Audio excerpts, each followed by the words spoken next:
नाज़रीन अस्सलाम वालेकुम। आज की इस दिलचस्प वीडियो में हम उस वाक़या का तज़किरा करने जा रहे हैं जिसमें कुत्ते की पैदाइश के मुतल्लिक़ बताया गया है। वाक़या कुछ इस तरह है कि एक शख्स हज़रत अली रज़ी अल्लाह तआला अन्हु की खिदमत में हाजिर हुआ और अर्ज़ करने लगा कि या अली, अल्लाह ने हर महलूक को किसी मकसद के लिए पैदा किया है, तो अल्लाह ने कुत्ते को कब और क्यों पैदा फरमाया?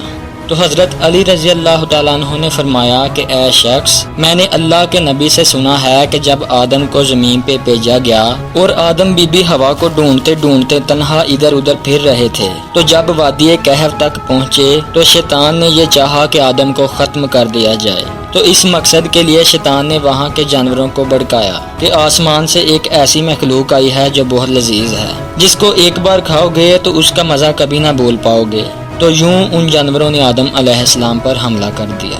नाज़रीन, वीडियो में आगे बढ़ने से पहले आपको याद करवाते जाएं कि अगर आपने इस चैनल को अभी तक सब्सक्राइब नहीं किया तो लाजमी से सब्सक्राइब कर लें। नाज़रीन, जैसे ही उन जानवरों ने आदम अलैहिस्सलाम पर हमला किया तो इतने में अल्लाह ने जहां आदम अलैहिस्सलाम खड़े थे उनके कदमों से एक नर और एक मादा कुत्ता निकाल के आदम अलैहिस्सलाम की खिदमत के लिए रख दिया। उन कुत्तों ने कुछ जंगली जानवरों को खा दिया, कुछ को भगा दिया और कुछ को जख्मी कर दिया और आदम अलैहिस्सलाम के पीछे पीछे वो कुत्ते चलते रहे, यहाँ तक कि वो बीबी हवा तक पहुँचे।